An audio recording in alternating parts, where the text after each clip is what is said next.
the latest. Thank you for your love and support. I appreciate you all.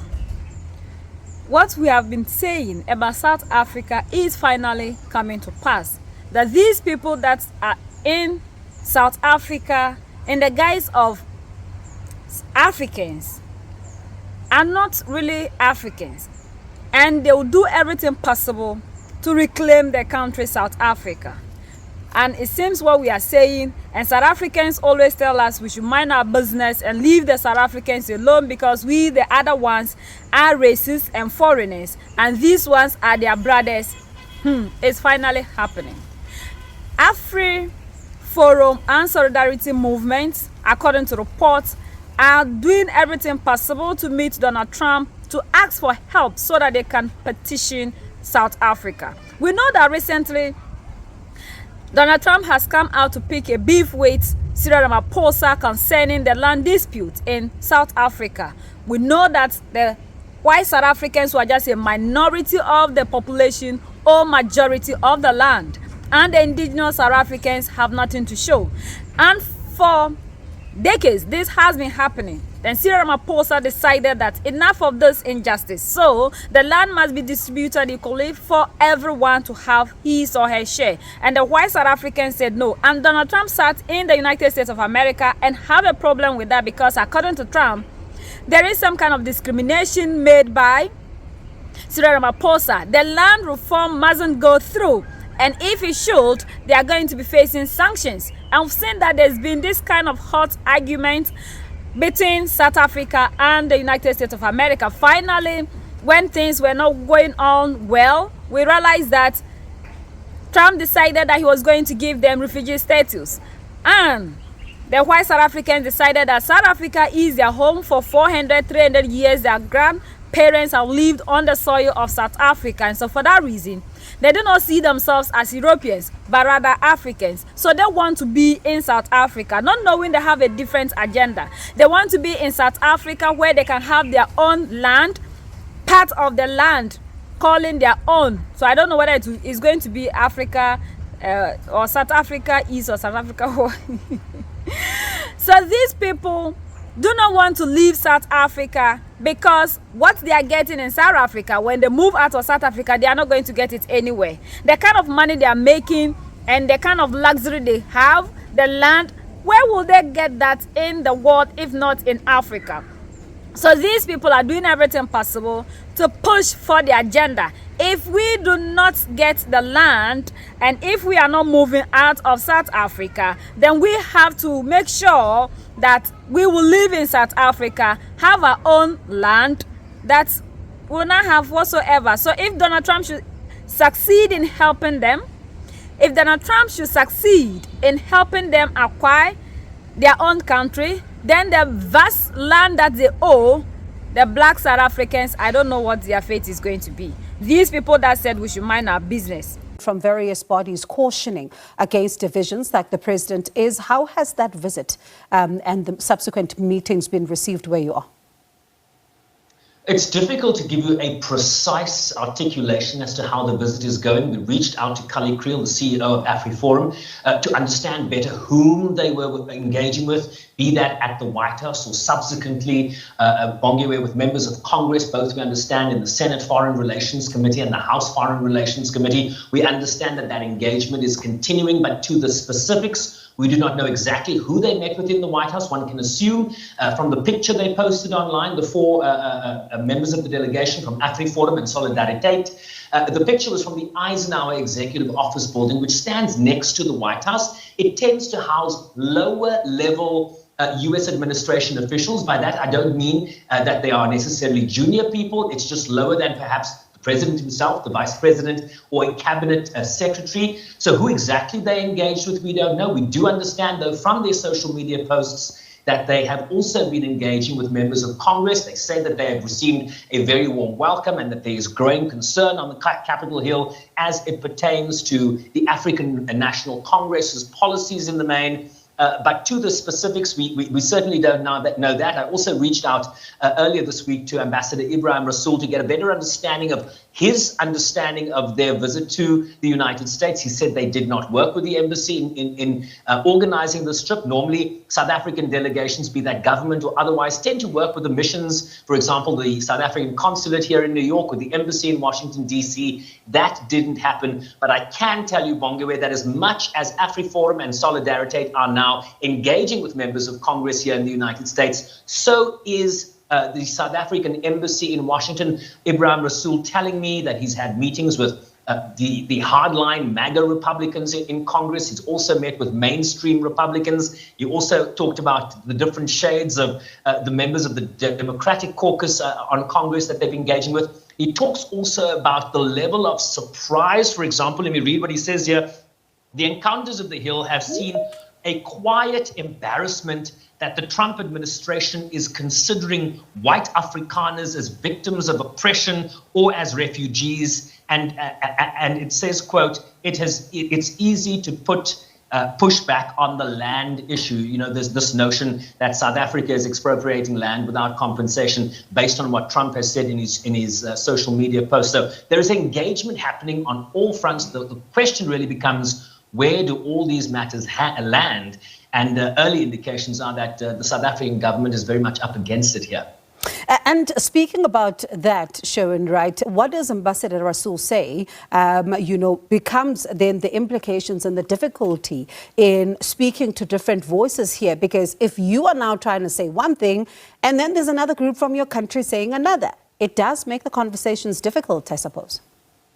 I'll tell you exactly what he said to that question. He says, it's better to have delegations visit and come and explain themselves, and then it allows the embassy to provide comprehensive responses to that. So, South Africa's a democracy allows groups of different persuasions to articulate themselves, be that against the government position or in alignment with the government position. What Rasool is saying here, the more the merrier. Come and state your position and give us the opportunity to respond. I think it's a very a positive posture that the South African envoy is presenting here, in that he's happy to engage with what he believes to be misinformation coming from the right. Of course, the AfriForum and Solidarity do not believe that this is misinformation. They talk about issues of racial laws, discriminatory laws in South Africa. They highlight the issue of farm murders in the main in South Africa, South Africa's foreign policy positions. And they say specifically, Bongiwe, the recommendation that their memo to the United States reads as follows: that pressure on South Africa be sustained, and that the focus be on pressuring the ANC leaders, not the government at large, ANC leaders in particular, who are responsible for these policies. That the capacity of civil society and the private sectors that are standing for a free market and an investor-friendly economy be strengthened. So they're looking here in the main for U.S. policy to pressure ANC leaders in particular to deliver, certainly some of the prescriptions and narratives that they seek in terms of U.S. pressure here. But the South African embassy, led by Ambassador Rasool, saying, bring it on. We're happy that they come and present their case, and then we will debunk as we believe, is justified here. Oh, to be a fly on the wall, Sharon, when all these meetings are taking place. I suppose you and I really just, would love to have first-hand accounts of what's going on there. But could there be any implications at all that Ambassador Rasool foresees as far as some of the conversations are concerned looking into the future? I mean, there's been panic about aid, there's been panic about AGOA, there's been quite a number of things that are going on. And then you do have the South African government saying there's no need to panic. We are going to do all we can in order to ensure that this misinformation is also being dealt with. I think we find ourselves in what I've been calling the Trump vortex, Bongiwe, in terms of the fact that South Africa is not unique here in terms of the retribution or the punitive actions that Donald Trump's administration is doling out. He's doling it out to allies, traditional allies, be that Canada, be that tariffs in Mexico, be that the European Union, that he said in a cabinet meeting just this week that the EU was basically formed to undermine the United States. So, if you're sitting in China, if you're sitting in a European country, if you're sitting in Canada, in Panama, in Mexico, in South Africa, and the list goes on, you have felt the geopolitical realignment of the United States that is in fact taking the US closer to a traditional enemy in the vein of the Russian Federation. So it's difficult for us to really articulate where any of this goes. This is a president that prefers bilateral engagement, deal making, as opposed to multilateral free trade agreements. According to reports, the Economic Freedom Fighters, EFF, are disgusted by the attempt of the right-wing groups Afro Forum and Solidarity Movement to mobilize through memorandums to the United States of America's government to interfere in the domestic affairs of the country in what should be viewed as treason by both Afro and Solidarity Movement. They are seeking aid from the US to fund the Afrikaner minority for security and training structures meant for their exclusive benefit, to perpetuate their narrow political interests, and for their inherent beliefs to be viewed as a privileged group. In essence, Afro Forum and Solidarity Movement are asking Trump to help them petition South Africa. 140 years after the Berlin Conference, these racist right-wing organizations are asking a major Western power to help them petition South Africa and create a white-only enclave at the southern tip of Africa. We are not surprised that these right-wing movements have rejected the offer to be refugees in the US and instead opted to keep the white minority privilege they enjoy in South Africa and keep their vast hectares of land and farms that they own at the exclusion of the black majority. Economically speaking, these racist organizations will never leave South Africans, as they know that it is their heaven where they can exploit Africans for cheap disposable labor while enjoying the fruits of the land they acquire through violent disposition. So this is what we have been asking and telling our brothers and sisters in South Africa to understand, that these people can never be you. There is no yellow pawpaw that is a black person. It is not possible. It will never happen. We have seen what they are doing in Zimbabwe. Wherever these people are, they always try to claim ownership of everything. And it's because our leaders have also allowed these things to be happening. We can never move to any other African country and demand for a land. Yellow people can just move wherever they come from into the African country and be buying land, vast, and be selling and making money. Yet the African can never move out of Africa into any of these European countries or the Western world and have that. But as much as we are trying to make our brothers and sisters understand and the leaders to understand, they still don't care, because they are there to keep the system that these people have kept in place. And that is why we are always asking our leaders to do away with anything that came from the oppressor. These people can never give you systems. They are like models that you need to follow. And because you are following the models of these people, that is why these people are doing everything that we can never say anything. If it were to be an African nation doing this, AU would have been quick in giving sanctions. Why is it that these people are demanding for something of this sort, and African Union is quiet about it? If it is Mali, Niger, and Burkina Faso doing the right in fighting oppression, there would have been sanctions here and there, asking them not to be part of their meetings and their summits, as if these summits have ever given Africa anything good. Even when Donald Trump came out to threaten South Africa for doing the right thing, African Union should have been vocal. They were silent. If it were to be Mali, Niger, and Burkina Faso, sanction. Africans are only good at fighting themselves. They can never stand up to whoever is oppressing them. And that is why Africa has never moved to anywhere. And it is where it is. And it's not even where it is. Because where we grew to see Africa is no longer there. Because that time we could drink very clean water. The water bodies were not polluted. Today, look at the chemicals that we have used to destroy everything of the African. And we are quiet.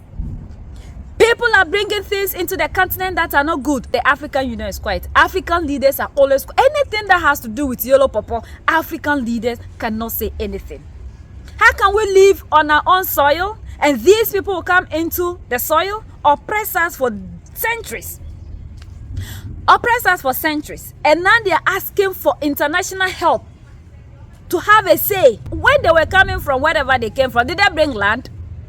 Our brothers who were taken out of Africa, those in the Caribbean, African Americans, can they ever rise up to the white people and demand for the United States of America to be divided so that they will owe a portion of it? So if it can never be done to the African, why do we always sit here for a minority of people to come and always control us?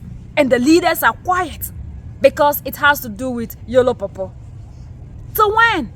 It's high time we stop the talking. That is why Mali, Niger, and Burkina Faso decided to move away. You know the root cause of the problem of Africa, but our leaders are never willing to tackle the root cause. And they always sit there and be talking, saying things that are not necessary. You can never solve the problem of Africa and give Africa the freedom we are looking for without trying all you can to do away with the systems that these people created to suppress us. Until we are able to do that, Africa will never move anywhere. We'll continue to be suffering, we'll continue to be talking. No wonder these people always put in policies 40, 60 years when they know they are not there, nobody will hold them accountable. And we, the youth, will also sit here and be supporting. And our brothers in South Africa, when we talk, you say we are your problem. We are the cause of what?